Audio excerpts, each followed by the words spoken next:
At 72, she opened a forgotten restaurant, but her dog wouldn't leave one wall alone. The door hadn't been opened in years, but it didn't feel abandoned.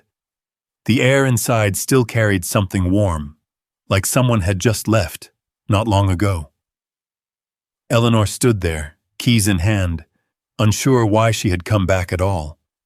Then her German shepherd stepped past her and went straight to a place she had never thought to look. If you walked into a place tied to your past, would you stay or turn around? The washing machines downstairs never really stopped. They slowed sometimes. They rattled less. But even in the quietest hours of the night, there was always something turning, something humming through the floorboards. It came up through Eleanor Hayes's apartment like a second heartbeat, steady, low, and impossible to ignore once you noticed it. After a while, she didn't notice it anymore. That was how most things went. Eleanor woke before the sun, the way she always had. No alarm, just habit. Her eyes opened to the same narrow ceiling, the same hairline crack above the window that had been there since she moved in 6 years ago. She lay still for a moment, listening. Machines below, pipes in the walls, a truck passing on the street. Nothing unexpected. "All right," she said softly, though no one had asked. Bruno lifted his head from the rug near the door. He didn't bark. He never did without reason, just watched her. His ears moved first, then his eyes dark and steady. Even at his age, there was something alert in him, something that hadn't slowed down. "You heard it too," she murmured. He hadn't, but he held her gaze anyway. She swung her legs over the side of the bed, feet finding the worn patch of carpet she knew by memory. The apartment was small enough that she could cross it without thinking. Bed to sink, sink to hot plate to the narrow table by the window. She filled the kettle halfway. No more, no less. The coffee came from a jar with a label that had peeled away months ago. Instant. Bitter if you made it wrong. She didn't make it wrong. While the water heated, she stood at the window. The laundromat sign below flickered once, then held steady. A man in a gray hoodie pushed open the glass door and stepped inside, carrying a bag over his shoulder. Eleanor watched him long enough to know he wouldn't look up. People rarely did. Bruno rose slowly and came to stand beside her. His shoulder brushed her hip. Not by accident. He had always done that, placing himself just close enough to remind her he was there. She reached down, rested her hand against the back of his neck. "You're up early," she said. He exhaled, that soft, steady breath he used instead of noise. The kettle clicked. She poured the water, stirred once, twice, set the spoon down exactly where it belonged. By the time she sat at the table, the coffee had already begun to cool. That was fine.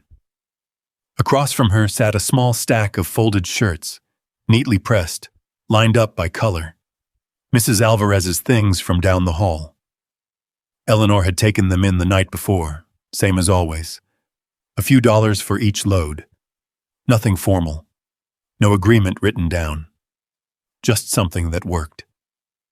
She lifted the first shirt, checked the seams, smoothed the collar, folded it again, tighter this time. The machines downstairs shifted into a louder cycle. Bruno turned his head toward the floor, listening. Eleanor didn't. She kept folding. By mid-morning, she stepped outside. The air carried that flat, dry chill Dayton seemed to hold on to even in spring. Cars passed, but not fast. A bus hissed at the corner. Someone argued 2 buildings down, voices sharp, then gone. Eleanor walked at the same pace she always did. Not slow, not fast. Just enough to keep moving. Bruno stayed at her left side, his leash loose between them. He didn't pull. He didn't wander. Occasionally he would stop, nose catching something in the air, but he never went far, never out of reach. They passed the same storefronts, the same cracked sidewalk where a section had sunk just enough to catch your foot if you weren't paying attention. Eleanor always stepped over it. A man outside the convenience store nodded at her. She nodded back. Once. No words. That was enough. They circled the block, then another. Bruno paused near a patch of grass by a chain-link fence. He sniffed, circled once, then settled for a moment before moving on. "Take your time," Eleanor said, though she kept walking. He caught up without hurry. Back inside, the apartment felt warmer. The machines louder now, the rhythm shifting again. Eleanor hung Mrs. Alvarez's shirts on the back of the door, spacing them evenly. She checked them twice. Then she sat. There was a chair by the window she used in the afternoons. The cushion had flattened long ago, but she didn't replace it. No need. It still worked. From there, she could see the street without being seen. She rested her hands in her lap, watched the light move across the glass, watched people pass without knowing who they were. Time moved differently in that chair. Slower. Or maybe just quieter. Bruno settled at her feet, his body angled toward the door. Always the door. Even asleep, he kept one ear turned in that direction. Eleanor noticed that. She always noticed that. "You don't have to keep watch," she said after a while. He didn't move. She looked down at him, at the thick black and tan of his coat, the way his chest rose and fell with each breath. "Nothing's coming," she added. The words hung there, not hopeful, not fearful, just certain. She leaned back into the chair. Outside, the light shifted again, sliding lower, softening the edges of things. Eleanor closed her eyes for a moment. Not to sleep, just to rest them. When she opened them again, nothing had changed. And somehow, that felt exactly the way it was supposed to be. The light had shifted lower against the window, turning the glass a dull amber. The man in the gray hoodie was gone. Another had taken his place, dragging a blue plastic basket across the laundromat floor below. The hum of the machines deepened, like something settling in for the long stretch of evening. Eleanor didn't move right away. Bruno stirred first. His head lifted from her feet, ears angling toward the door. Not sharply, not alarmed, just aware. There was a sound in the hallway. A footstep, then another. Eleanor straightened slightly in her chair. The hallway outside her apartment was narrow, the kind that carried every sound, whether you wanted it to or not. Most days it was Mrs. Alvarez shuffling past, or the kid from 3B running too fast, his sneakers slapping against the linoleum. This was different. A knock came. Firm, not loud, but deliberate. Eleanor didn't answer. She waited. Bruno stood now, his body angled toward the door, not tense, but not relaxed either. His tail stayed low. Still. Another knock. "Miss Hayes?" The voice was unfamiliar. Male. Younger than she expected. Careful with the name, like he wasn't sure it belonged to the right door. Eleanor pushed herself up from the chair. She crossed the room without rushing. Her hand paused just short of the handle, resting there, as if she needed to feel the shape of it before turning it. "Who is it?" she asked. "Delivery," the voice said. "Certified mail." She opened the door halfway.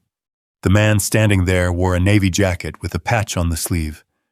Not quite a uniform, but close enough. He held a clipboard in one hand and a thick envelope in the other. "Eleanor Hayes?" he asked. She looked at the envelope first. Cream-colored, heavier than it needed to be, the kind of paper people used when they wanted something to feel official before you even opened it. "I don't go by that," she said. The man glanced down at his clipboard, then back up. "It's the name on the delivery." "That may be," she said. He hesitated, then offered the pen. Signatures still required. Bruno stepped forward just enough that his shoulder brushed Eleanor's leg again.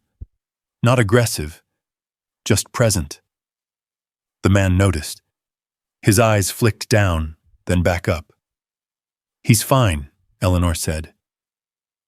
"I believe you," the man replied, though his grip tightened slightly on the envelope. She took the pen, signed where he pointed. For a moment, she held the envelope without closing the door. "Been trying this address for a few days," the man said. "Didn't think I'd catch you in. I'm usually here." He nodded once, like that made sense, then stepped back. "Have a good evening." She closed the door without answering. The latch clicked. The hallway sound cut off. The apartment returned to its usual hum. Eleanor stood there for a while, the envelope in her hands. Bruno sat down at her feet again, but he didn't settle. His eyes stayed fixed on the paper, his head tilting slightly, as if there was something about it he didn't like. "You've seen mail before," she said quietly. He didn't look away. She turned the envelope over. The return address was printed in small, precise lettering. Wexler and Dunn Legal Services. Portland, Maine. Eleanor's fingers tightened just enough to crease the edge. "Maine," she murmured. She hadn't said that word out loud in years. Not here. Not anywhere. She moved to the table and set the envelope down, the same spot she used for folded laundry, for coffee, for anything that needed a surface. Bruno followed. He didn't lie down this time. He stood beside the table, nose lifting slightly, catching the scent of the paper, the glue, the unfamiliar place it had come from. "All right," Eleanor said. She sat. For a long moment, she didn't touch it. The machines downstairs shifted again. A louder cycle now. The sound rose up through the floor, steady and insistent. She slid a finger under the flap. The paper gave with a soft tear. Inside there were several sheets, crisp, typed, and something else, smaller, heavier. She set that aside without looking at it yet. Her eyes went to the first page. She read the name at the top. Read it again. Her mouth tightened. "Eleanor Hayes," she said under her breath. She hadn't heard it spoken that way in decades. The words below blurred for a second, not because she couldn't see them, but because she hadn't expected to. She forced herself to focus. Notice of inheritance. She read slowly, every line, each sentence landing with a quiet weight that didn't make sense at first. A property. A business. Transferred upon the passing of She stopped there. Her eyes moved back up the page as if she had missed something the first time. She hadn't. Bruno let out a low breath. Not a growl, not even a warning. Just something. She turned to the next page. There it was. The address. A street she hadn't walked in 50 years. A building she hadn't seen since she was 19. The restaurant. Her family's restaurant. Abandoned, the letter said. Left without claim. Now transferred to her. Eleanor sat back in the chair. The room felt smaller. Not physically. Nothing had moved. But something in the air had shifted. Like a door had opened somewhere she couldn't see. "That's not right," she said. Bruno's ears flicked. She shook her head once, slow. "They told me it was gone." The words came out flat. Not angry, not surprised. Just stated. She looked down at the small object she had set aside. A key. Brass. Worn. The edges softened from years of use. It sat in her palm, heavier than it should have. Bruno leaned closer now, his nose almost touching it. He sniffed once, then again. Then he sat down, eyes fixed on it as if it mattered. Eleanor watched him. "You don't know anything about this," she said. But her voice had changed, just a little. She turned the key over, ran her thumb along the grooves. It felt familiar. Not because she remembered it exactly, but because her hand seemed to.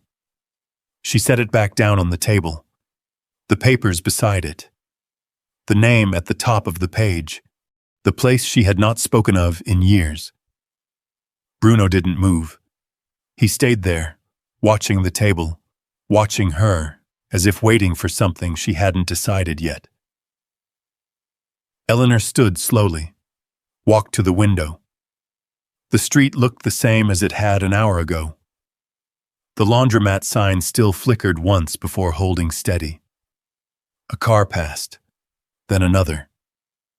Nothing had changed, but something had. She rested her hand against the glass. Cold. "I'm not going back," she said quietly. Behind her, Bruno shifted, not toward the door, toward the table, toward the key. She didn't turn around, not yet. The machines downstairs kept turning, steady, uninterrupted, like they always had. But for the first time in a long while, Eleanor noticed the sound. It wasn't louder than before. It wasn't different. But it sat in her chest now instead of under her feet. The machines downstairs kept turning, steady and indifferent, but something about it pressed against her thoughts. A rhythm she couldn't step away from, a reminder that things kept moving whether she did or not. She stood at the window longer than usual. The glass had cooled with the evening. Her hand rested there, unmoving. Behind her, the envelope lay open on the table. The papers still spread where she'd left them, the key catching the last of the light. Bruno didn't leave it. He had settled near the table, not lying down, not pacing, just sitting, watching. Every so often, his nose lifted slightly, as if the scent of it shifted with the air. "You're making a lot out of nothing," she said quietly. He didn't respond. He rarely did when she said things like that. Eleanor turned away from the window. The room looked the same. The chair by the glass, the narrow bed, the kettle still on the counter, everything in its place, everything exactly where it had been that morning.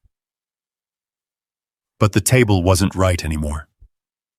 She crossed to it slowly. The papers hadn't moved. The name still at the top of the page, the address still there, waiting. Harbor's End. She let out a breath through her nose. "That place is finished," she said. The words sounded practiced, like something she had said before. Bruno stood. Not abruptly, just enough to shift his weight forward. Eleanor reached for the key. Her fingers hesitated before touching it.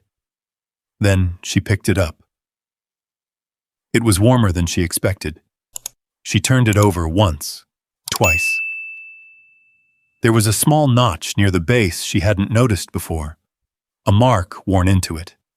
Not from damage, but from use, from years of being turned in the same direction, the same lock. Her thumb found the groove without thinking. She set it down again. Harder this time. "That's done," she said. Silence. Then the machines again, steady, uninterrupted.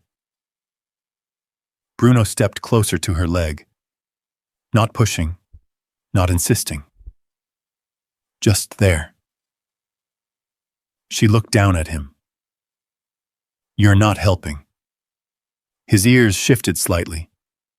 He held her gaze, and for a moment, just a moment, something in his expression felt like expectation, not curiosity, not confusion. Expectation. Eleanor turned away first. That night, she didn't sit in the chair. She moved through the apartment instead. Small things. The kettle rinsed again, though it was already clean. The shirts by the door adjusted, 1 inch to the left. A drawer opened, closed, opened again. Bruno followed her. Not close enough to be in the way, but close enough that she always knew where he was. At some point, she picked up the papers again. Read them from the top, slower this time. The legal language settled in differently now. Transfer of ownership, sole beneficiary, no contest, no conditions. The restaurant was hers. She stopped at that sentence. Read it again. Then she folded the pages carefully, lined the edges, set them back in the envelope. The key went in last. She pressed the flap closed without sealing it, set it at the edge of the table, and left it there. Morning came without ceremony. No different from the day before. No different from the 100 before that. Eleanor woke early, made coffee, stood at the window. The man in the gray hoodie returned. Or maybe it was another one just like him. It didn't matter. The laundromat sign flickered once, then held. Bruno was already awake, waiting. She noticed that. "You didn't sleep much," she said. He blinked once. She drank her coffee standing up. Didn't sit.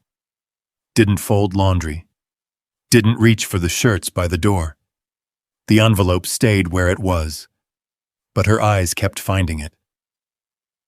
Again and again. By mid-morning, she was still standing. The coffee was gone. The room too quiet now. Even with the machines, she walked to the table, picked up the envelope, held it longer this time. Bruno stepped closer. His tail gave a single, slow movement, not excitement. Recognition. Eleanor looked at the door, then back at the envelope. "You don't know what you're asking," she said. He didn't move. She exhaled, set the envelope down, picked up the key. The metal pressed into her palm. Solid, certain, real. She closed her fingers around it. The drive started without much thought. That was the part that surprised her. No long decision. No final moment. She packed lightly. A small bag.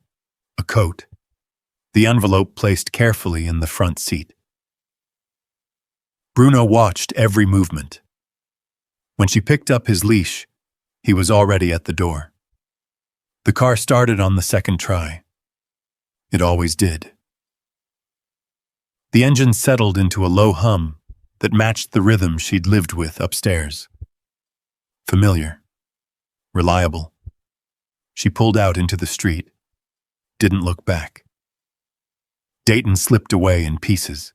Brick buildings first, then strip malls, then stretches of road that didn't hold on to anything for long.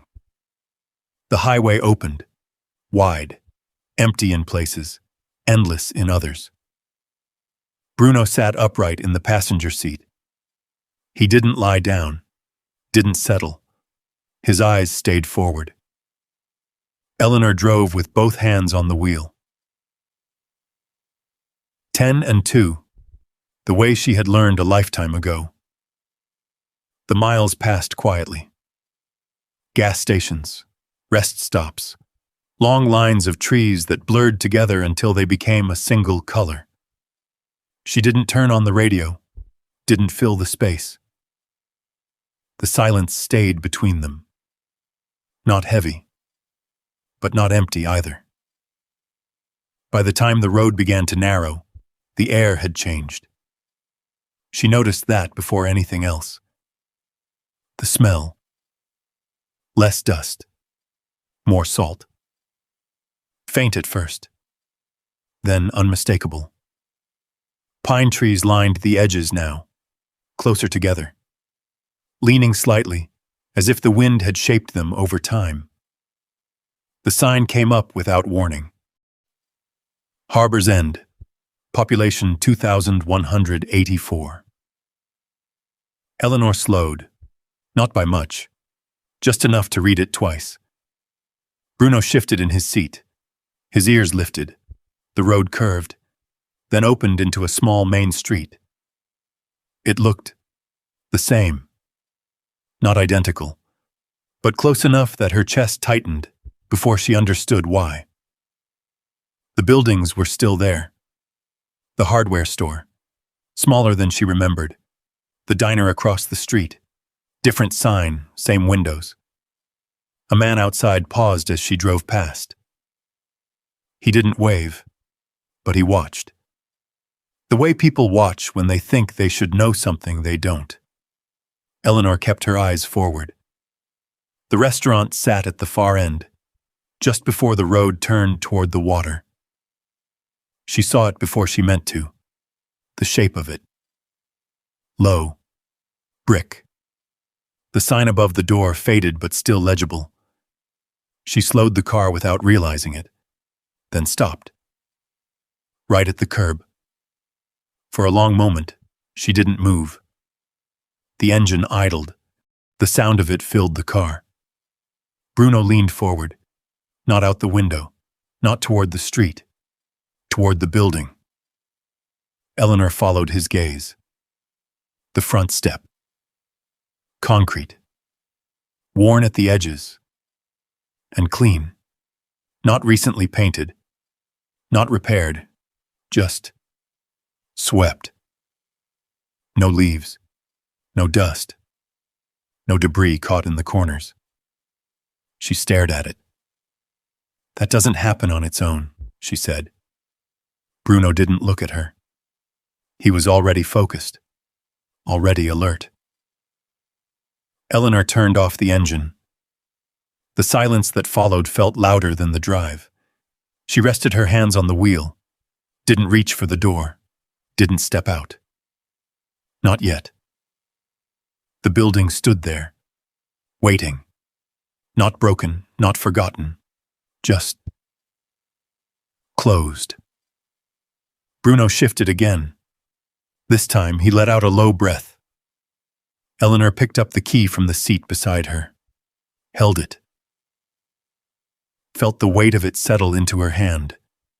She looked at the door, at the step, at the space between where she sat and where she had once been. Then she opened the car door and stepped out. The air felt different the moment her feet touched the ground. Cooler. Not just in temperature, but in the way it moved, cleaner, sharper. It carried the smell of salt and something older underneath it. Wood, maybe, or time. Eleanor closed the car door slowly. The sound echoed more than it should have. She stood there for a moment, one hand still resting on the roof of the Buick, her eyes fixed on the building in front of her. It hadn't changed the way she expected. The paint was worn. The edges of the sign had faded. The windows held a thin film of dust that softened the reflection of the street behind her. But it wasn't abandoned. Not the way abandoned things usually were. Nothing was broken. Nothing was sagging. Nothing had been left to rot. It just wasn't being used. Bruno stepped out beside her. No hesitation. No pause to adjust. His body shifted the moment he hit the pavement, shoulders squared, ears forward, head low but alert. He didn't look at Eleanor. He didn't look at the street. He looked at the door. Eleanor noticed that. "You've never been here," she said. Bruno moved ahead, not pulling, not rushing, just walking with purpose, as if he had already decided where they were going. She followed. The step was exactly as it had looked from the car. Clean. Too clean. No wind-blown leaves, no sand gathered in the corners. Even the small cracks in the concrete were free of debris. Eleanor stopped just short of it. Her eyes traced the edges. "This was swept," she said. The words came out quiet. Not surprised. Not certain either. Just stated. Bruno placed one paw on the step, then another. He didn't look back. Eleanor exhaled and stepped up behind him. The door stood in front of her. Solid wood, the paint chipped near the handle, just enough to show how often it had been touched years ago. Her hand hovered near it, then dropped. Instead, she reached into her coat pocket, pulled out the key. It felt heavier now, or maybe her hand did. Bruno stood still, waiting. She looked down at him. "You don't know what's in there," she said. He didn't move, didn't blink, just watched her. Eleanor turned back to the door. The lock was older than she remembered. Darker. The metal dulled with age but not rusted. Maintained somehow. She slid the key in. It resisted at first. Just a fraction. Then gave. The turn was slow. Deliberate. A sound followed. Deep. Not the sharp click of a modern lock, something heavier. Something that hadn't moved in a long time, but hadn't been forgotten either. Eleanor felt it travel up her arm. She stopped, halfway through, closed her eyes for just a second, then finished the turn. The lock released. Bruno shifted his weight forward. Eleanor placed her hand on the door. Pushed. It opened without resistance. No creak, no drag. Just a soft movement inward, like the space behind it had been waiting. The smell reached her first. Not stale, not closed in. Lemon oil, old wood, and beneath it, faint but unmistakable, spices. She stood in the doorway, didn't step in, not yet. The light from outside stretched across the floor in long, pale lines. It reached toward the counter, toward the chairs, toward the walls. Everything inside sat still, but not abandoned. Chairs were stacked neatly on top of tables, not thrown together, not left in a hurry. Placed deliberately. The chalkboard menu behind the counter still held writing. Faded, partially erased, but visible. She could make out a word near the top. Soup. Her chest tightened. Bruno stepped inside. One careful step, then another. His nails made a soft sound against the floor. He didn't rush, didn't dart from place to place. He moved slowly, measured. His head lowered, nose working the air, the surfaces, the spaces between things. Eleanor watched him, then stepped in after him. The air inside felt still, but not empty. She closed the door behind her. The outside sounds cut off. No cars, no voices, no wind, just silence. And something else. Something she couldn't name. Her eyes moved across the room, the counter, the stools, the pass-through window to the kitchen. Everything where it should be. Everything ready. She walked forward, each step careful, as if she expected something to shift beneath her. It didn't. Her fingers brushed the edge of a table. No dust. Or not much. Less than there should have been. She rubbed her fingers together, then looked at them. "This hasn't been sitting untouched," she said. Bruno paused near the counter, his ears turned, listening. To what? She didn't know. Eleanor moved toward the back. The sink came into view. A single dish sat there, upside down on a drying rack. Clean, not recently washed, but not left dirty either. Her hand hovered over it. Didn't touch. She turned slightly. The light above flickered once, then steadied. Eleanor looked up. That bulb wasn't here, she said. Not to Bruno, not to anyone, just to the room. Bruno moved again, past her, toward the far wall. He stopped there, stood still, listening. Eleanor followed his line of sight. There was nothing. Just shelves.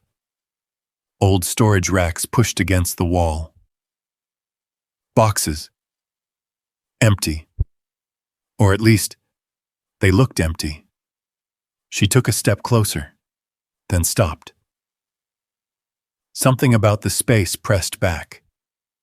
Not physically, but enough. "This place should feel dead," she said quietly. "It doesn't." Bruno let out a low breath. Not warning, not fear. Recognition. Eleanor turned slowly, looked back across the dining room, the chairs, the counter, the light stretching across the floor. Everything exactly where it should be. Everything exactly where it had been left. But not forgotten, not neglected, maintained. In small ways, careful ways, the kind of ways someone uses when they don't want to be noticed. Her chest rose, fell, slow. "There's no one here," she said. Bruno didn't move. He stayed where he was, facing the wall, listening. Waiting. And for the first time since she had stepped inside, Eleanor didn't believe her own words. She stood where she was. Didn't move. The silence pressed in, not heavy, but close, like something just out of reach, waiting for her to turn the right way. Bruno hadn't shifted. He was still facing the back wall, the shelves, the place where nothing should have been. Eleanor forced herself to look away.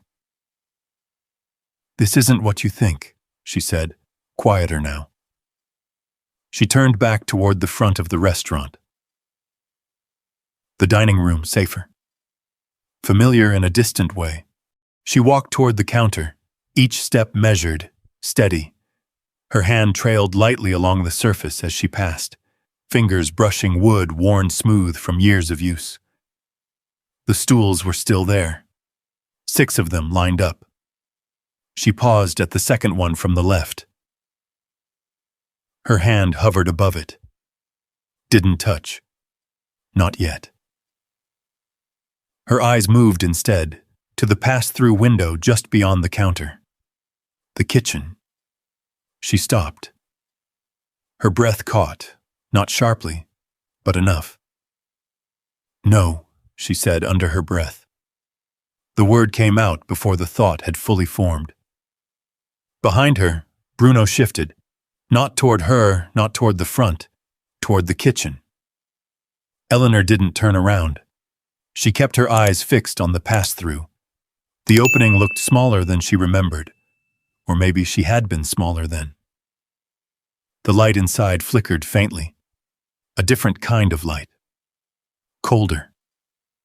Fluorescent. It hummed softly, almost lost beneath the quiet of the room. She stepped closer. One step, then stopped again.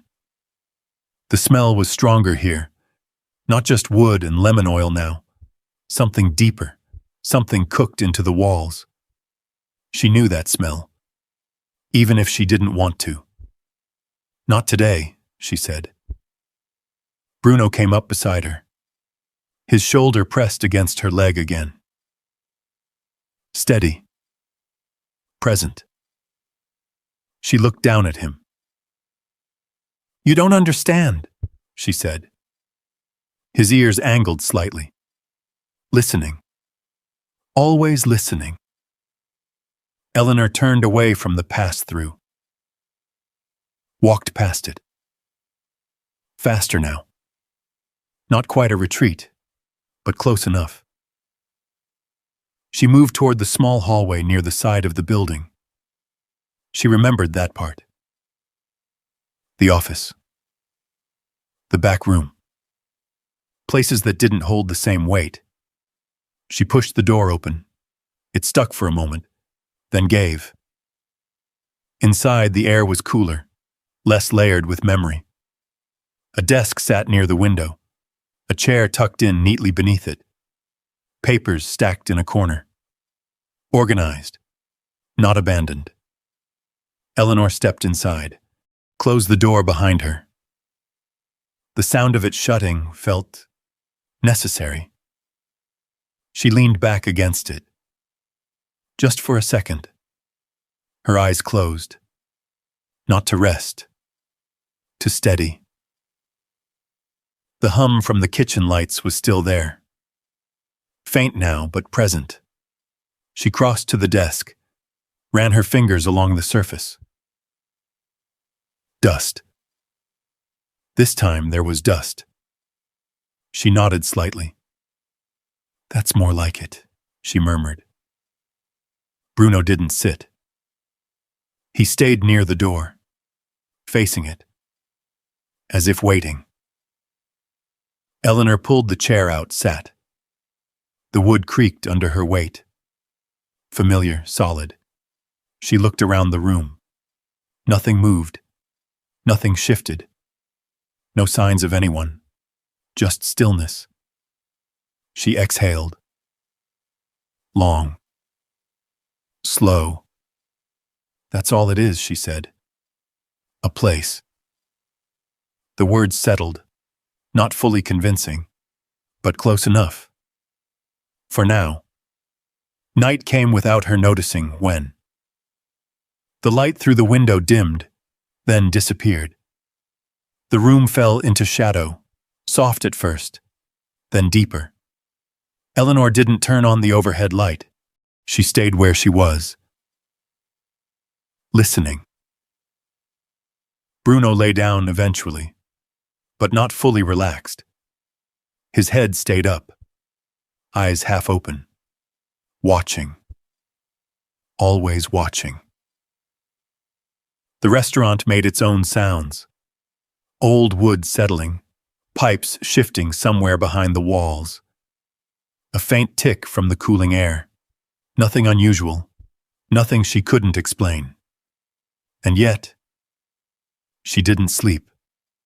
Not on the desk, not on the chair, not anywhere. At some point, she stood, opened the door again, stepped back into the main room. The dark had settled in there fully now, the shapes of the tables and chairs outlined only by the faint light coming through the front window. She walked slowly, back to the counter. Her hand found the edge again, then the stool. This time she touched it. Her fingers curled around the backrest. The wood felt smooth, worn, used. Her grip tightened slightly. A memory tried to surface. She pushed it down. Not now, not yet. Bruno stood again, moved past her, toward the kitchen. He stopped at the pass-through, then turned his head, looked at her. Not waiting, not asking, just looking. Eleanor held his gaze. The silence stretched. "You're not getting me in there tonight," she said. Her voice was steady. More steady than she felt. Bruno didn't move. He held that position. Eyes on her. The kitchen behind him. The dark beyond the doorway. Eleanor turned away. Walked toward the front of the restaurant. She unlocked the door. Opened it just enough to let the outside air in. Cool. Clean. Different. She stood there for a while, letting it settle. Then she closed it again. Locked it. Turned back. The restaurant remained. Quiet. Still. Waiting. She walked back to the office. Didn't look at the kitchen again. Not once. That night, she stayed in the chair, eyes open, listening to every sound, every shift, every breath Bruno took beside the door. And somewhere deep in the back of her mind, she knew the part of the building she hadn't stepped into yet was the part that mattered most. Eleanor didn't say it out loud. She didn't have to. It sat there, quiet and certain, like something that had been waiting longer than she had. Morning came without her noticing when she had drifted off. If she had drifted off at all. The light through the office window was pale and thin, stretching across the desk in a narrow band. Dust floated in it, slow, deliberate, undisturbed. Bruno was already awake. He stood at the door, not pacing, not restless, just waiting. Eleanor pushed herself up from the chair. Her back protested first, then her knees, familiar complaints. She worked through them the way she always did, without comment. "You're up early," she said. Bruno didn't look at her. His attention stayed fixed on the hallway, on the kitchen beyond it. Eleanor followed his gaze, then looked away. "Coffee," she said. "We'll start with coffee." The words felt practical. Safe. She moved through the dining room slowly, her steps quieter now, as if she didn't want to disturb something she couldn't see. The counter. The pass-through. The doorway into the kitchen. She didn't stop this time. She kept walking. Straight to the front of the building. The small utility space near the entrance still held an old electric kettle, a box of filters, a tin of coffee that had hardened into a single block. She broke it apart with the back of a spoon. Added water. Waited. The routine steadied her, the same way it always had. But behind her, Bruno hadn't followed. She turned. He was still there. At the kitchen entrance, standing in the same spot he had been the night before. Eleanor watched him for a moment. "You'll wear a hole in the floor," she said. He didn't move. The kettle clicked. Steam rose. She poured the water. The smell of coffee cut through the air, stronger here than in her apartment. Sharper. Less forgiving. She carried the cup back to the counter. Set it down. Still didn't go into the kitchen. Bruno shifted slightly. One step forward, then stopped again. His nose lowered to the floor. He sniffed once, twice, then moved a few inches to the left, sniffed again. Eleanor noticed that. The pattern. Not random, not wandering. Tracking. "You smell something?" she asked. Her voice was quieter now, less certain. Bruno didn't answer, but he moved again. Another step. Another pause. Then he sat, right in front of the far wall, the one behind the storage shelves, the same place he had stopped the night before. Eleanor felt her grip tighten around the coffee cup. "That's nothing," she said. The words came too quickly. Bruno stayed where he was, didn't lie down, didn't relax, just sat, watching the wall. Eleanor took a sip of coffee. It was too hot. She didn't notice. "You've been in worse places," she said. "This isn't one of them." Bruno's ears flicked. He didn't turn. Minutes passed, or maybe longer. Eleanor lost track. She leaned against the counter, watched him, waited for him to lose interest. Dogs did that. Eventually, they moved on. Forgot. But Bruno didn't. He stood, walked away, just far enough to circle the room once, then came back, sat in the same spot. Exactly the same spot. Eleanor exhaled, set the cup down. "You're not letting this go," she said. It wasn't a question. Bruno shifted his weight forward. His paw touched the base of the shelving unit. Then again. A light scratch. Not digging, not frantic, just marking the place. Eleanor's chest tightened. "That's old wood," she said. "Of course it smells." Bruno scratched again, a little harder this time, then stopped. Waited. Eleanor stared at the shelves. They were pushed tight against the wall. Too tight. Closer than the others in the room. She hadn't noticed that before. Or maybe she hadn't wanted to. She stepped forward. "Oh. Careful." "Move," she said softly. Bruno stepped aside, but he didn't go far. He stayed close enough that she could feel him there. Eleanor reached for the edge of the shelving unit. Her fingers brushed the wood. It was solid. Heavy. Not something meant to be moved often. She hesitated. Her hand dropped. "This is ridiculous," she said. The words echoed faintly in the kitchen. No answer came. Only the quiet hum of the building. And Bruno's steady breathing. Eleanor placed her hands on the shelf again. This time she didn't pull. Not yet. She leaned in slightly, looked at the gap between the unit and the floor. There was none, or almost none. Too clean, too exact. She straightened, took a step back. "No," she said. The word came out firmer now. Final. She turned away, walked back toward the counter, picked up her coffee, took another sip. Behind her, a sound. Not loud, but enough. A sharper scratch, then another. Eleanor froze. Bruno. He didn't stop.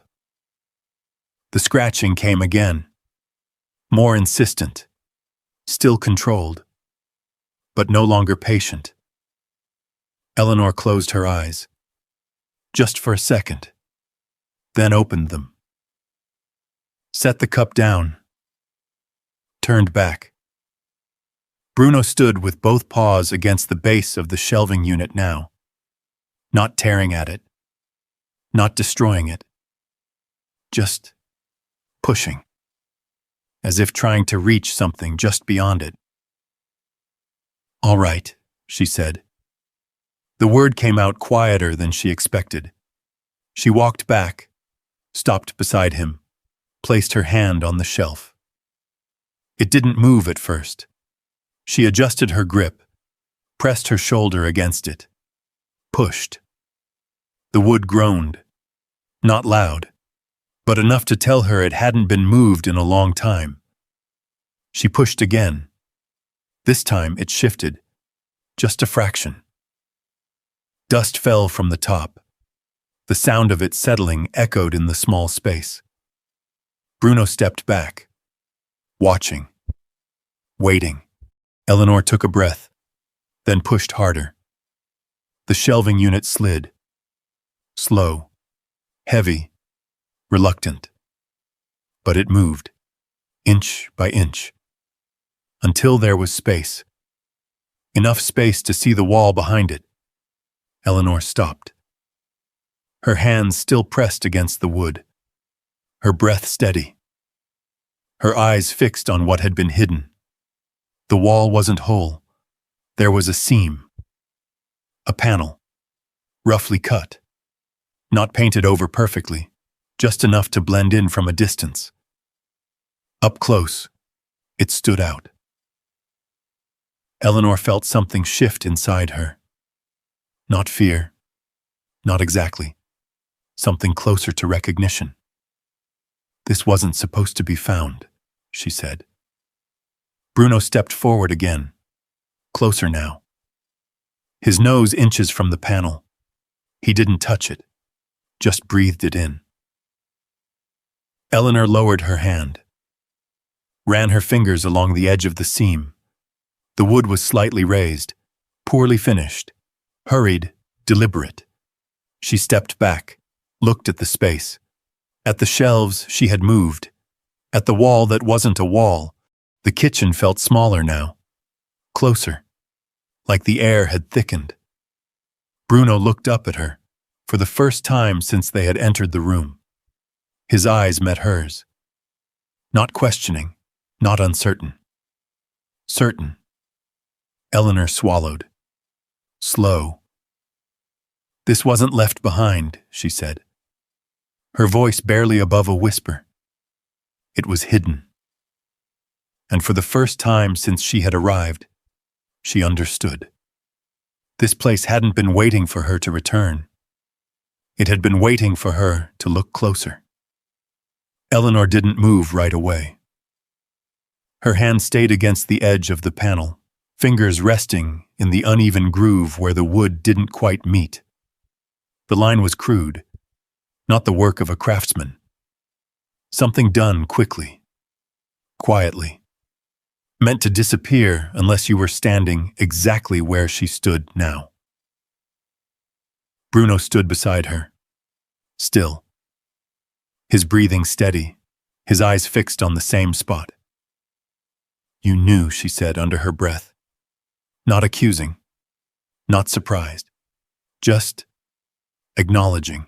She pressed her palm flat against the panel. It gave slightly. Not much, but enough. Eleanor drew her hand back, then pushed again. This time the wood shifted inward with a soft, dull sound, a release of pressure that had been held too long. A narrow gap opened. Cold air slipped through, not outside air, something different, still, closed. Eleanor stepped back, just a half step. Her heart moved slower now, not faster, the kind of slow that comes when something is too real to rush. She reached again, gripped the edge, pulled. The panel came loose, not all at once. It resisted, then gave way with a soft crack of wood separating from where it had been forced into place. Eleanor set it aside carefully, not dropped, not thrown. Placed. Behind it, darkness. Not deep, not endless. Just a small space carved into the wall, enough for something to be hidden. Nothing more. Bruno stepped closer, lowered his head, inhaled once, then stepped back again. Eleanor leaned in. Her eyes adjusted slowly. Shapes formed, A box. Metal. Rectangular. Set against the back of the space. She stared at it. Didn't reach for it. Not yet. The silence stretched. The kind that fills a room when something important has already happened, but hasn't been touched. "All right," she said quietly. Her voice sounded different now, less distant, more present. She slid her hand into the opening. Her fingers brushed the surface of the box. Cold, smooth, unmoving. She pulled it forward, slow, careful. The metal scraped lightly against the wood. A sound that felt louder than it was. When it cleared the edge, she lifted it out. It was heavier than she expected. Not locked. No latch. Just a lid fitted tightly over the top. She set it on the prep counter. Her hands rested on either side of it. For a moment, she did nothing. Bruno came up beside her. His head level with the counter now. Watching. Waiting. Eleanor looked down at the box. "This is where it was kept," she said.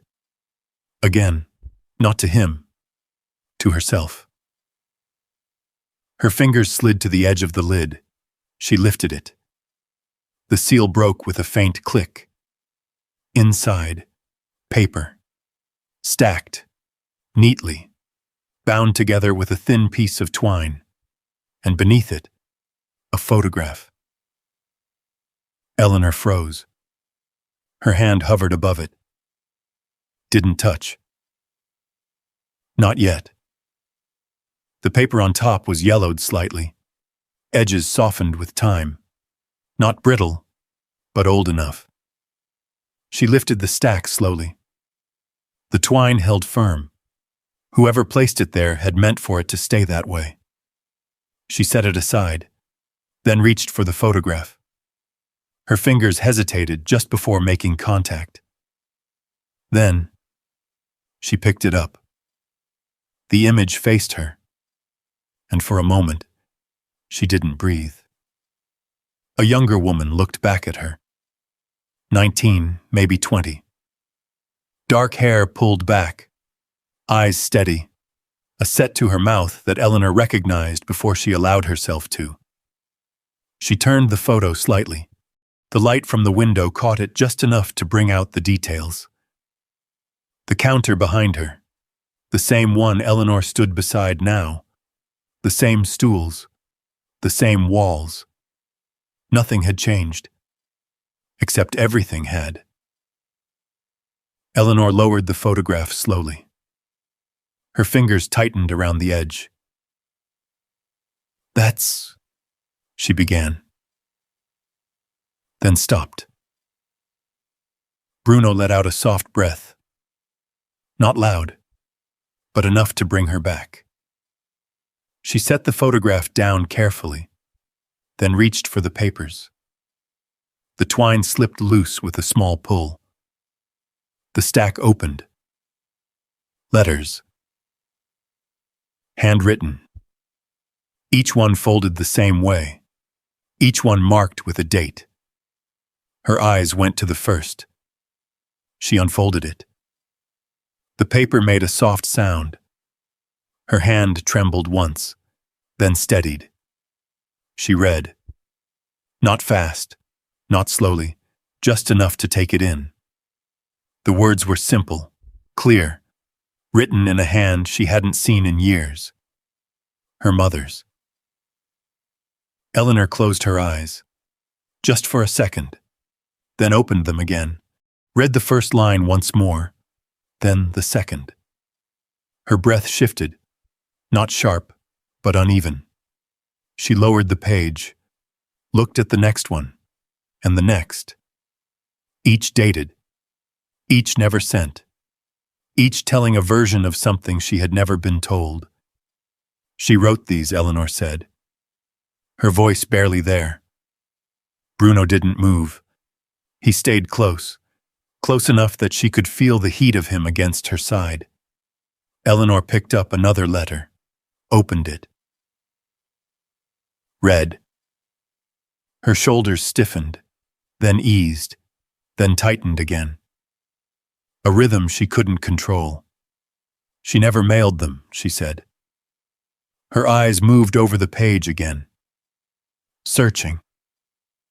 Not for something new, but for confirmation, for proof that what she was seeing was real.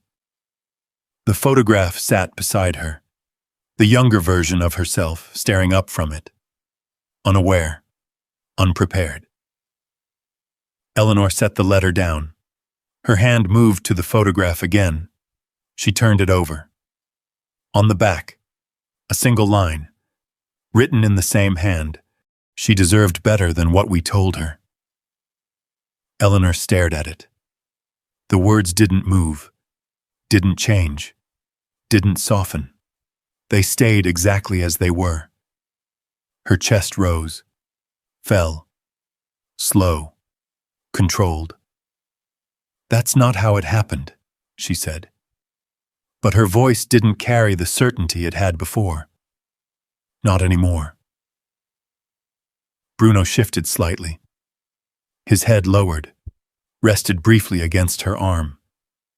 The contact was light, but it held. Eleanor didn't pull away. She stood there, in the kitchen, the panel open behind her, the box on the counter. The past laid out in front of her, and for the first time since she had stepped into the building, she didn't try to leave. She didn't step back. She didn't turn away. She reached for the next letter and kept reading. The paper felt thinner than the first, handled more. Folded and unfolded enough times that the crease had softened into a permanent bend. Eleanor smoothed it flat against the counter. Her fingers lingered there for a moment, before her eyes moved across the page. The handwriting didn't change. Still steady, still careful. But the words carried weight now. Not apology. Not yet. Something else. Explanation. She read slowly. Not because she needed to. Because she had to. Each sentence shifted something in her chest. Not sharply. Not all at once. But enough.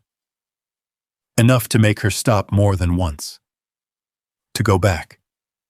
To read again. Behind her, the open panel sat like a wound in the wall. Uncovered. Unhidden. The kitchen felt different now. Smaller. Closer. As if the walls had drawn in just a little. Bruno stayed beside her. He didn't move away. Didn't wander. His head rested lightly against her hip. Not pressing. Just there.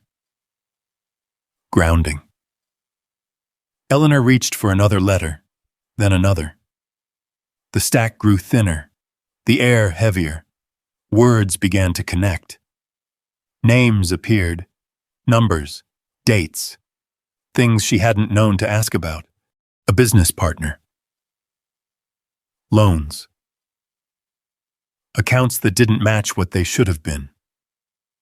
She found herself pausing again, her eyes moving back across the same line, then down to the next.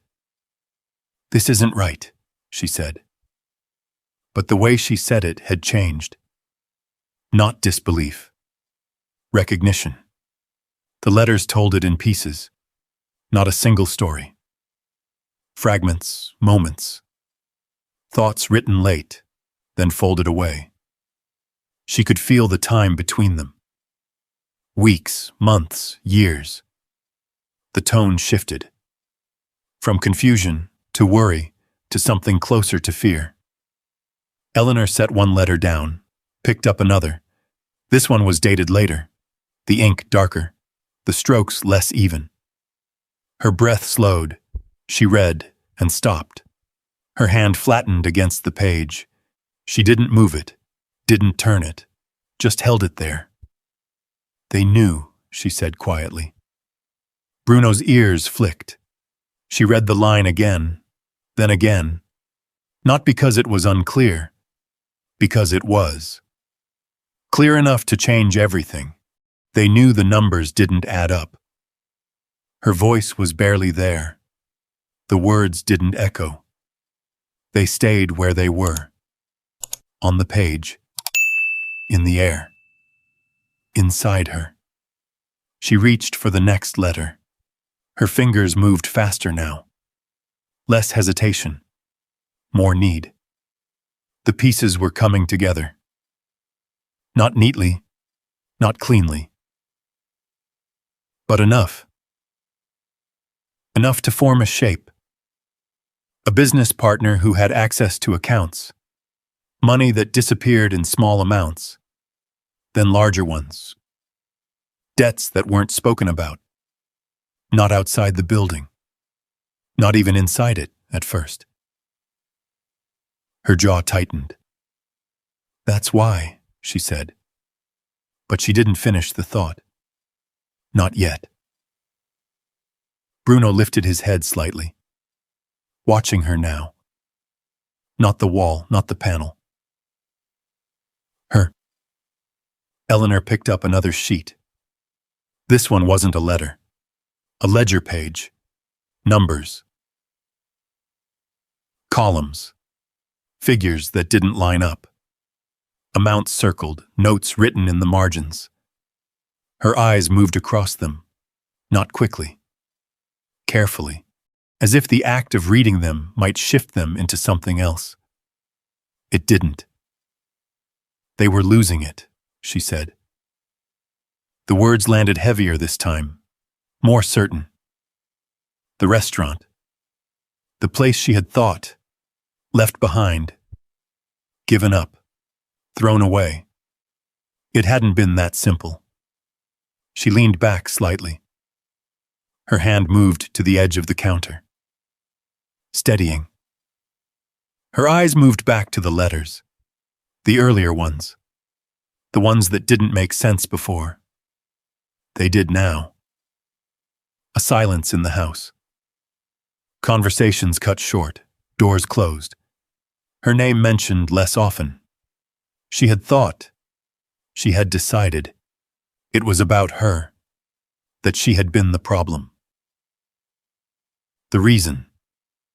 She picked up another letter.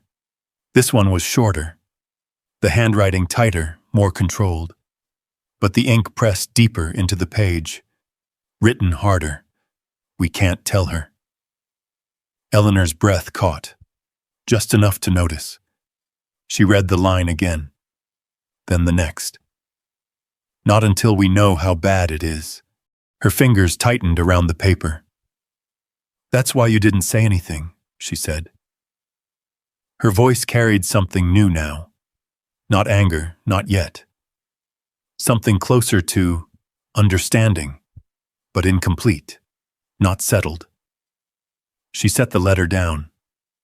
Her hand lingered there, pressed flat. The paper beneath her palm. Real, unavoidable. Bruno shifted closer. His head moved against her side again. This time she leaned into it, just slightly.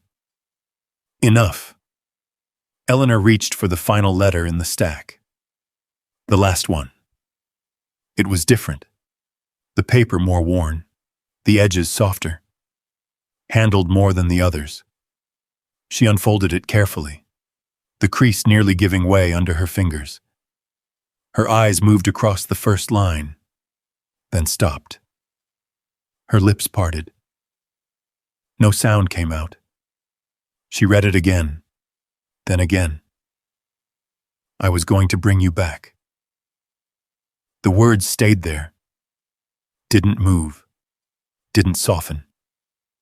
She lowered herself slightly against the counter. Not sitting. Just leaning. Her weight shifting. Her balance adjusting. The rest of the letter filled in the gaps. Plans. Delayed. Waiting for the right moment. Waiting for things to be fixed. waiting for the problem to be solved before she was brought back into it. Her eyes moved faster now. Reaching the end, finding the final lines. I thought I had more time. Eleanor closed her eyes. Just for a moment. The kitchen disappeared. The counter, the light, the letters. All of it. Gone. Then she opened them again. And everything returned. Exactly where it had been. She folded the letter slowly, carefully, placed it back on the stack. Her hand stayed there, resting still. They were trying to protect me, she said. The words came out differently than the others. Not forced, not uncertain, but not settled either. There was something missing, something unresolved. Her eyes moved back to the ledger, to the numbers, to the partner's name written in the margin. Her jaw tightened again. That's not the whole story. Bruno lifted his head, looked at her. Fully now.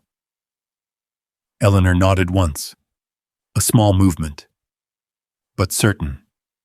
She gathered the letters together, stacked them, aligned the edges, not out of habit, out of need, to hold them together, to keep them from becoming something scattered, something harder to face. She set them beside the photograph, beside the box. The panel behind her still open, the hidden space exposed, nothing left inside, nothing else to find there. But the room still held more. Eleanor straightened, her back stiff, her shoulders set. She looked around the kitchen again. This time, not avoiding, not resisting, seeing. The shelves, the counter, the door to the back, the space beyond it.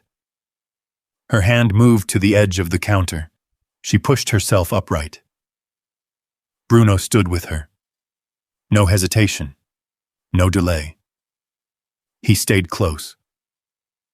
As always, Eleanor looked at the doorway to the rest of the building, then back at the letters, at the photograph, at everything that had been hidden, then uncovered. "This isn't finished," she said. Her voice was steady now, not quiet, not loud, just clear. And for the first time since she had stepped into the restaurant, she wasn't standing in the past. She was standing in the middle of something that had been left undone. Eleanor stayed where she was for a long moment. The letters rested on the counter beside her, the photograph just beyond them, the metal box open, empty now, its purpose finished.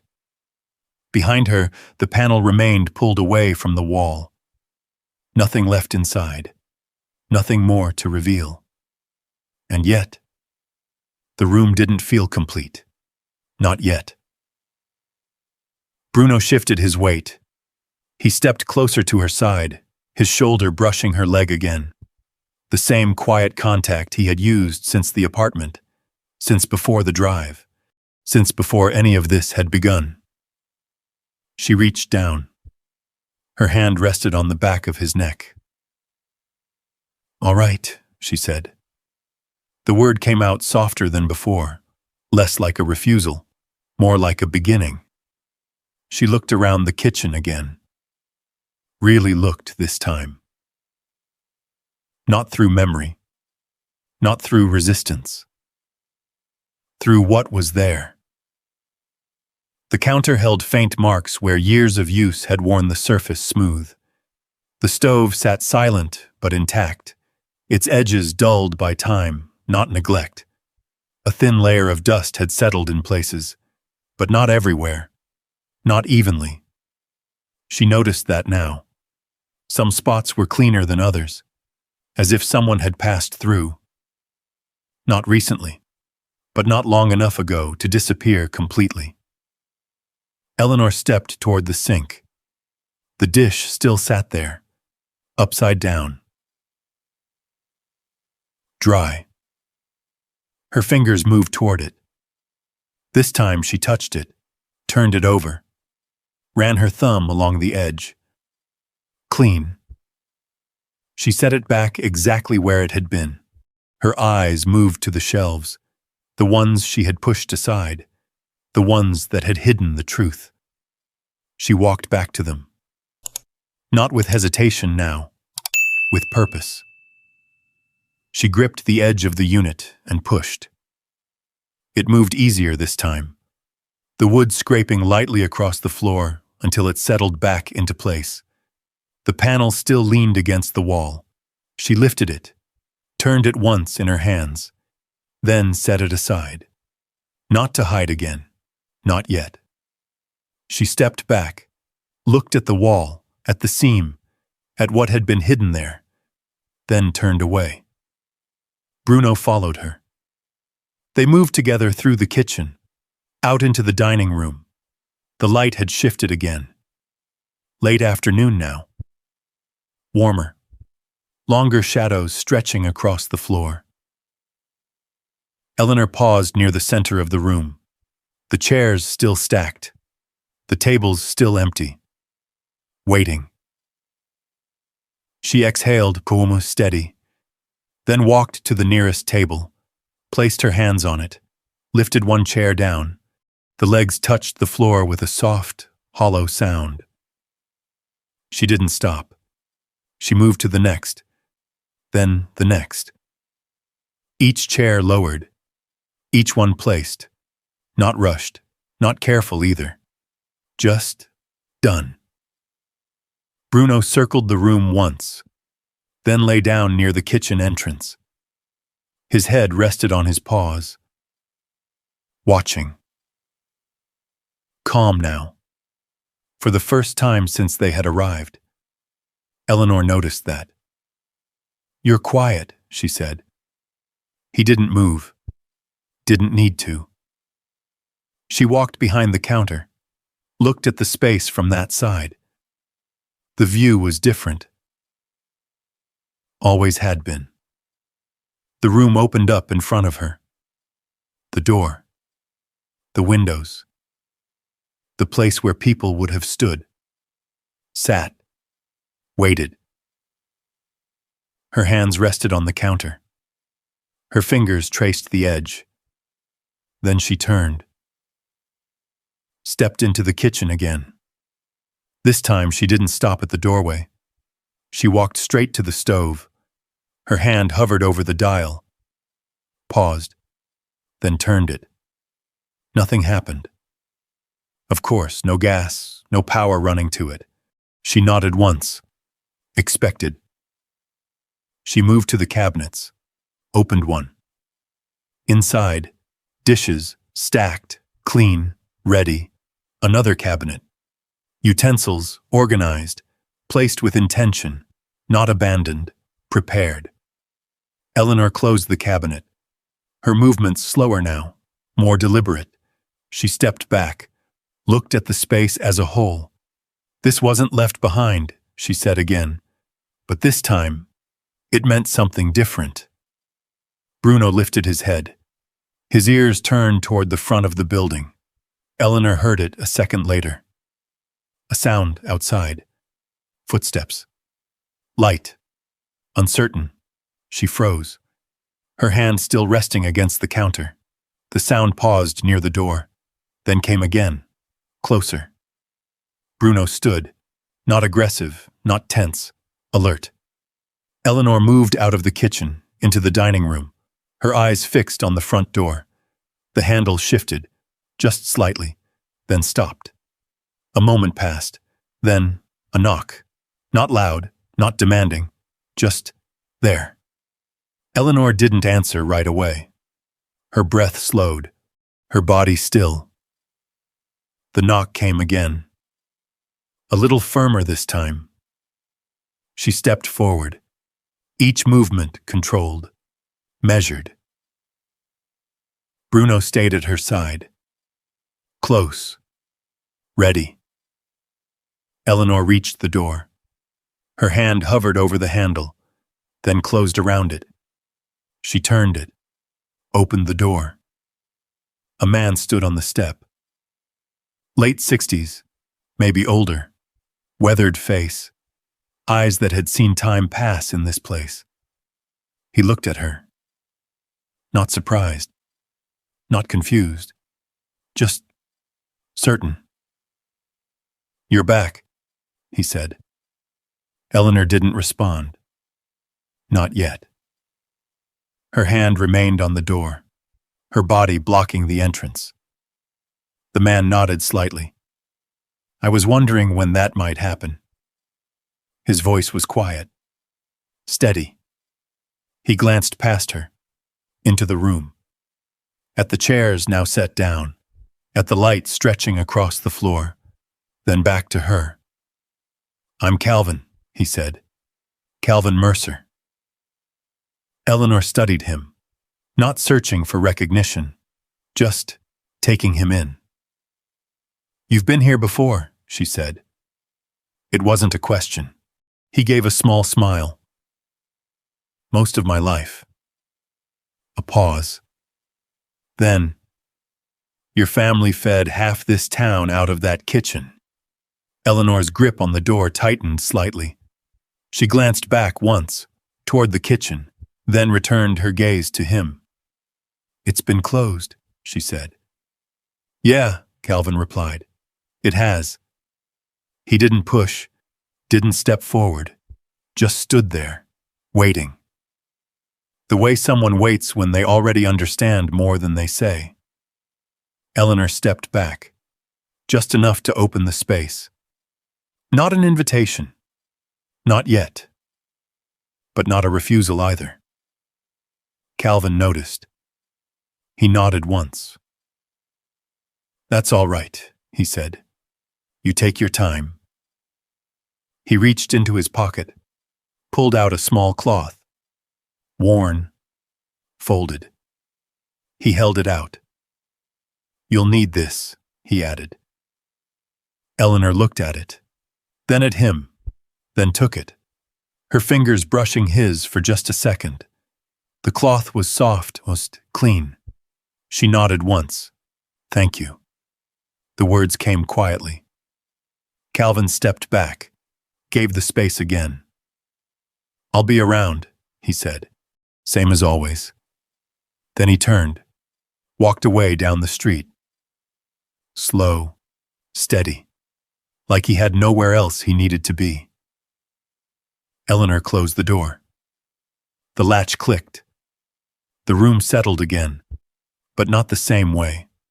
Not empty, not waiting. Something had shifted. She looked down at the cloth in her hand, then at the room, at the tables, the chairs, the light. Bruno returned to his spot near the kitchen. Lay down again. This time, fully. His body relaxed, his breathing slow. Eleanor stepped back behind the counter, set the cloth down. Her hands rested on the surface. She looked at the space one more time, not as it had been, not as it had been left, but as it was now. And for the first time, she didn't feel like she was passing through. She felt like she had stepped into something that was still alive. Eleanor stood behind the counter for a long time. Not working, not moving, just standing there. The cloth Calvin had handed her rested beneath her palm, worn soft from years of use, the kind of thing that didn't belong to any one person anymore, just to the place. Bruno lay near the kitchen entrance. Still, at ease in a way he hadn't been since they arrived. That was what she noticed, not the quiet, not the room him. She watched the rise and fall of his chest slow, even. "You're done looking," she said quietly. He didn't move, didn't need to. Eleanor turned, walked out from behind the counter. Her steps steady now, not cautious, not hesitant. She moved through the dining room, past the tables she had set down, past the chairs that now stood where they belonged, each one placed, each one ready. She stopped at the front window, looked out. The street had shifted again. Evening now. The light softer, warmer. A few people passed by. Some glanced in, not staring, not curious, just noticing, like they always had, like they always would. Eleanor rested her hand against the glass, then turned back. The room behind her held its shape, its purpose. Not waiting anymore. Just there. She walked back to the counter, picked up the photograph. The younger version of herself stared up at her, unaware, unchanged. For a moment, Eleanor studied it. Not with distance, not with resistance, with recognition. Then she set it down again. Carefully. Next to the letters. Her eyes moved to the wall behind the counter. A blank space, nothing hanging there. No frames, no pictures, just open. She stared at it. Long enough for the thought to form. Not fully. Not all at once. But enough. She moved. Quietly. Into the office. The room felt smaller now. Less like a place to hide. More like a place to begin. She found a drawer, opened it. Inside, paper pens. A few things left behind that hadn't been touched in years. She pulled out a sheet, sat at the desk. The chair creaked beneath her. Familiar now. Everything here was starting to feel that way. Familiar, even when it shouldn't.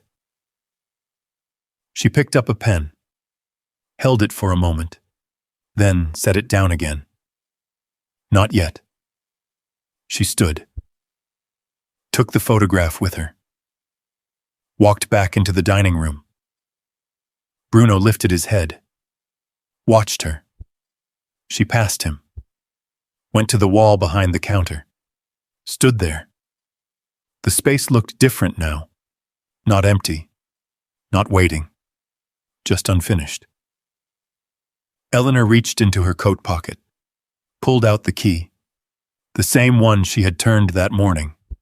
She looked at it once more, then set it down on the counter. Her hand moved to the photograph again. She held it up, measured the space with her eyes, then nodded. Once. She walked to the drawer beneath the counter, opened it. Inside, a small box of nails. A hammer. Left there long ago.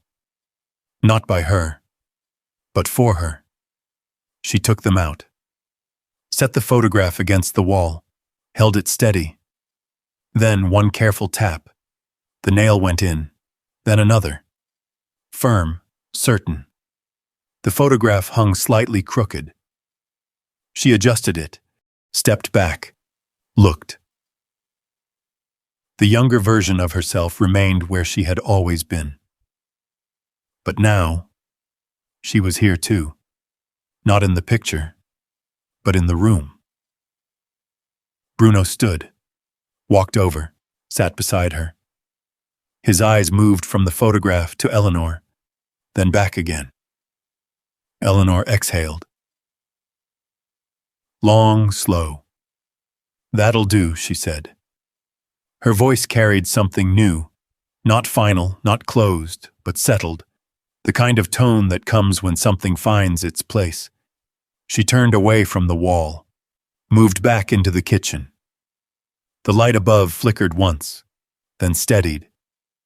The space felt different now, not smaller, not heavier, just clearer.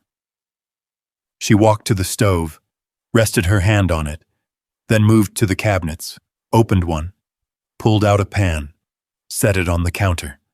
Her movements were slow, deliberate, unpracticed, but not uncertain. Bruno lay down again near the doorway, watching, always watching. The evening deepened. The light outside faded. Inside, the room held its shape, held its purpose. Eleanor stood in the middle of it. Not as someone passing through, not as someone returning, but as someone who had finally stopped leaving. And in the quiet of that moment, she understood something she hadn't allowed herself to before. Not everything that is left behind is meant to stay lost. Some things are kept, hidden, waited for. Not because they were forgotten, but because someone believed, even when they didn't know how to say it, that one day you would come back and see them for what they were. And this place, this kitchen, this room, this life she had stepped away from, had never closed. It had only been waiting for her to look closer. Eleanor picked up the pan, turned toward the stove, and began. The knob didn't turn on the first try. She didn't rush it, just rested her hand there, feeling the cool metal, the shape of something she used to know without thinking. Bruno shifted behind her, the soft sound of him settling back down where he had chosen to stay. He hadn't barked, hadn't searched the whole place. He had just stopped, in one spot, and refused to leave it alone. Eleanor reached for the matchbox in the drawer, struck one. The flame flickered small at first, then steadied. She held it under the burner, waited a second longer than she needed to. The fire caught, so quiet, real. She stood there watching it, her face lit just enough to bring back something she hadn't seen in years. Not memory, not regret. Recognition. All this time she thought she'd been sent away because she didn't belong here. But standing in that kitchen again, with the letters spread out behind her, and the photograph on the wall finally facing the room, it wasn't that she didn't belong. It was that no one had known how to tell her she did. She reached for the pan, set it over the flame. The metal warmed slowly. Behind her, Bruno let out a long breath and closed his eyes, like he finished something, and maybe he had, because he never would have looked behind that wall. Not on her own, she would have worked through this place, touched the past just enough to live again, and come that closer. But he didn't let her. He stayed. He waited. He made her stop long enough to see what was still there. The burner clicked softly as the flame steadied. Eleanor adjusted it without thinking this time. Her hands remembered, and for the first time since she stepped inside, she didn't feel like she was trying to understand the past. She felt like she was standing in something that had been holding a place for her. Not loudly, not perfectly, but faithfully. She glanced back once, at the wall, at the photograph, then at the empty room that didn't feel empty anymore, and then she turned forward again. If something had been waiting for you this whole time, would you have known where to look?